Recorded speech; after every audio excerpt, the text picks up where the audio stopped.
Hello, hi, welcome to my channel Satvik and Partha. Today recipe Tamil Nadu style chicken gravy curry. First ఒక pan తీసుకుని అందులో కొంచెం దాల్చిన చెక్క, 2 లవంగాలు, ఒక యాలక, 4-5 ఎండుమిరపకాయలు, కొంచెం బియ్యము, ఒక 2 టేబుల్ స్పూన్ల ధనియాలు వేసుకుని మంచిగా ఫ్రై చేసుకోవాలి. తరువాత అదే ప్యాన్లో కొంచెం ఆయిల్ వేసి కొంచెం జీలకర్ర, 1/2 టేబుల్ స్పూన్ సోంపు, చిన్న ఉల్లిపాయలు, పచ్చి కొబ్బరి వేసుకుని మంచిగా ఫ్రై చేసుకోవాలి. తర్వాత దీన్ని పక్కన పెట్టుకోవాలి.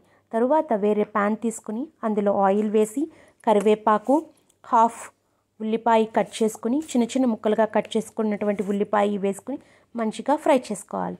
తరువాత అల్లం వెల్లుల్లిపాయ పేస్ట్, ఉప్పు వేసుకుని మంచిగా ఫ్రై చేసుకోవాలి. ఇది ఫ్రై అవుతూ ఉన్నప్పుడే కొంచెం పసుపుని కూడా యాడ్ చేసుకోవాలండి. పచ్చివాసన పోయేంత వరకు మంచిగా వేయించుకోవాలి. తరువాత మనం ముందుగా కడిగి పెట్టుకున్నటువంటి 1/2 కిలో చికెన్ కూడా వేసుకుని మంచిగా కుక్ అవ్వనివ్వాలండి. దీన్ని మూత పెట్టేసుకుని లో ఫ్లేమ్లో కుక్ అవుతూ ఉన్నప్పుడు మనం ముందుగా తయారు చేసి పెట్టుకున్నటువంటి మసాలాని మిక్సీ చేసుకోవాలి. తరువాత మూత తీసుకుని ఒకసారి కలిపి పెట్టుకుని మసాలాని కూడా యాడ్ చేసుకోవాలి. తరువాత మనం ముందుగా ఉల్లిపాయలు, పచ్చి కొబ్బరి వేయించుకున్నటువంటి దాన్ని కూడా మిక్సీ పట్టుకుని దాన్ని కూడా యాడ్ చేసుకోవాలి. తగినంత వాటర్ వేసుకుని ఎంత గ్రేవీ కన్సిస్టెన్సీ కావాలో అంత గ్రేవీ వచ్చేంత వరకు కుక్ చేసుకోవాలండి. మనం ఇందులో రైస్ని యూజ్ చేయడం వలన థిక్ కన్సిస్టెన్సీ వస్తుంది. టెన్షన్ పడాల్సిన పనేం లేదు. ఇది బాగా కుక్ అయిన తర్వాత మనం ఇందులో కొత్తిమీర వేసుకుని లో ఫ్లేమ్లో ఒక 5 మినిట్స్ వరకు కుక్ చేసుకోవాలండి. ఇది రైస్లో కానీ చపాతీలో కానీ బాగుంటుంది. మనం చపాతీ కోసం గోధుమ పిండిని కలిపి పెట్టుకుని చిన్న చిన్న ముద్దలుగా చేసుకుని పక్కన పెట్టుకోవాలి.